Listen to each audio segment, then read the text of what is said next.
Hello everyone, in this quick video I will show you a couple tips and tricks on replicating parts in assemblies. So first off, I'm going to show you what I have here. It's a simple feature here, a part called C-head. I have two plates on either side of that, a pin in the middle, and the first thing I want to do is bring in just a sample bolt here, just from the training folder. And one other tip that you may not know about is using flash fit within assembly mode.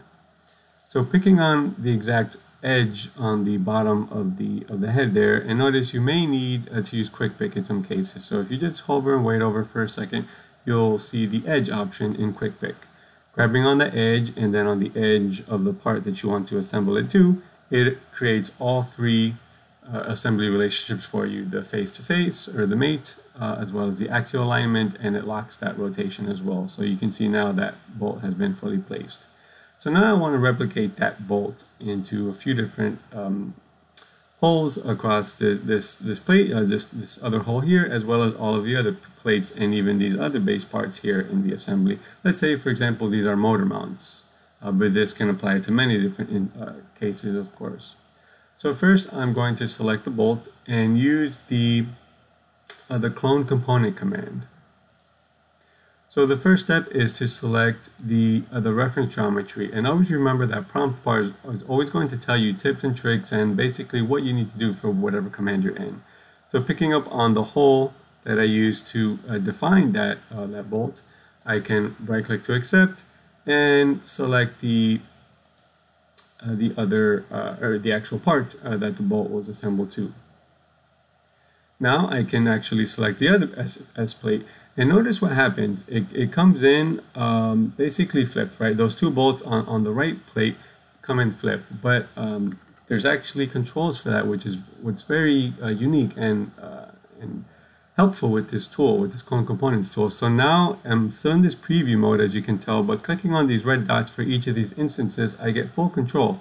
I can suppress, basically show and hide individual occurrences or instances of this clone feature. And here what I need to do in this case is flip it. Alright, so I want to do the same thing for this other instance. I want to flip those two, and now I can right click a couple of times to complete that operation. So now I've, basically in just a couple of clicks, I've replicated that bolt across all four hole locations in that particular area. So now what I want to do is duplicate all of these. So simply using my selection, my add remove mode here, I can select all of these parts, and let me deselect my base part there, and I will go to the duplicate component command. So just to quickly explain the difference, clone component is very useful for replicating components within a part, like I did for the first example, the bolts within the S plate. Now, since I want to duplicate all of these components across different occurrences or instances at the assembly level for that part, I can use the duplicate component command. So clicking that component, notice I had pre-selected all of my parts that I want to duplicate. Now I click the reference basically, which is the base part that all of those are attached to, and here I can individually select occurrences, or in the command pane I can select all matching occurrences, and look at that, it instantly plops in all of those parts across all those additional instances, no matter the orientation, the angle, the location.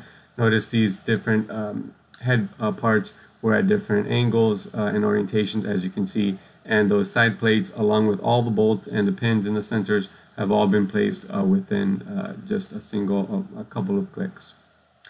So in a nutshell, that was the duplicate component command as well as the clone component command. Hopefully that was useful. Let us know if you have any questions. Thanks for checking out our channel. If you like what you saw, make sure to like and subscribe down below so you don't miss out on any new videos. Follow us on LinkedIn, Facebook, and Twitter for the latest engineering news and information. And to see all of our upcoming events, please visit our website at saratech.com/events.